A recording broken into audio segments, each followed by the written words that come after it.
So this is the external rotation for one of the rotator cuff warm-ups.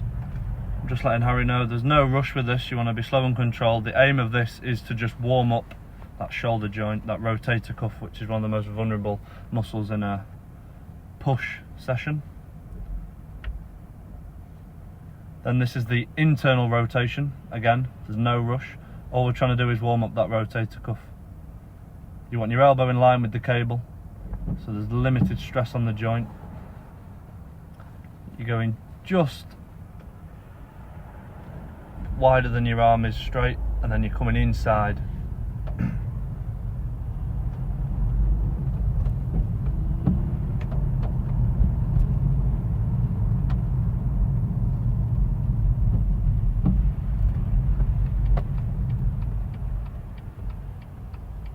And then the last one is a vertical rotation.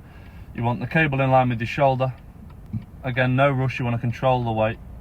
Limited weight, there's literally no weight on this, but you want to rotate upwards vertically, controlling the weight, just to warm up that shoulder joint again further.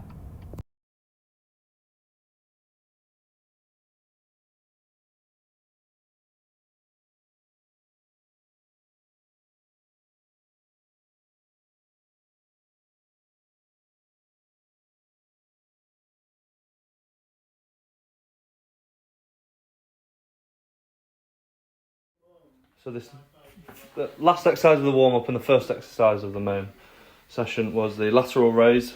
So you want your arm path slightly in front of your shoulders. You don't want to be exactly going left and right. You want them slightly in front.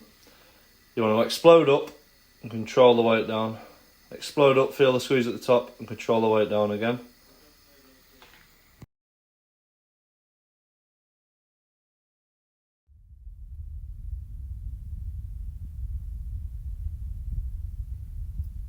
First exercise of the main body was the incline Smith machine press. So I've informed Harry of all the cues. So you want 4 points of contact: your head, your upper back, your bum, and your feet on the floor. Elbows inwards to put the force on the chest. You want a slow and controlled eccentric. Explode up. 2 to 3 seconds on the eccentric on that stretch. Really embrace the stretch on this exercise. Explode up. Nice and controlled on the way down and exploding up again. To start, you retract your scapula. That engages the chest and takes the shoulders out of it.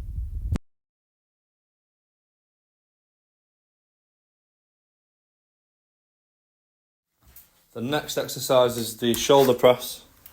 So you want your knees parallel with the floor.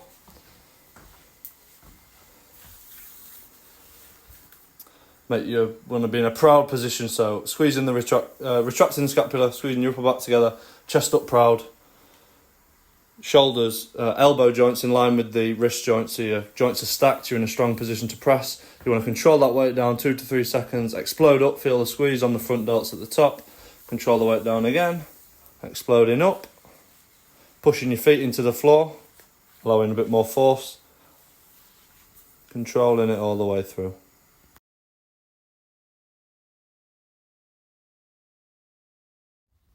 Next exercise is the machine fly.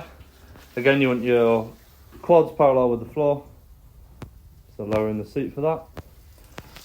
Your start position for this exercise, you want to retract that scapula to de-engage the shoulders, make sure that the chest is knowing he's dealing with the load.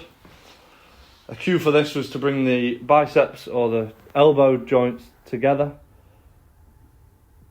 You want to squeeze at the top in the short arm range, take advantage of that squeeze, and then you want to control it on the eccentric, 2 to 3 seconds down again, making sure the shoulders stay back and the chest is taking the load, squeezing at the top, slowing the eccentric, exploding up, pushing the feet into the floor again.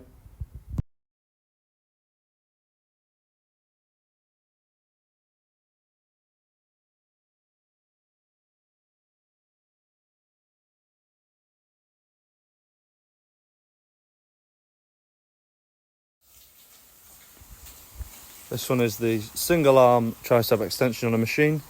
So you want your Quads parallel with the floor again.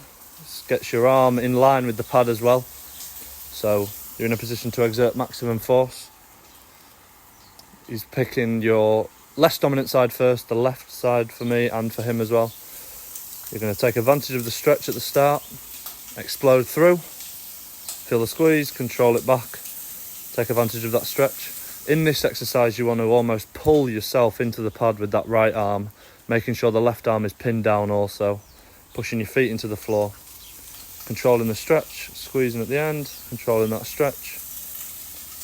This exercise is great. It really targets the tricep in the lengthened range in that section there where your arm is squeezing against your bicep, really stretches the long head of the tri.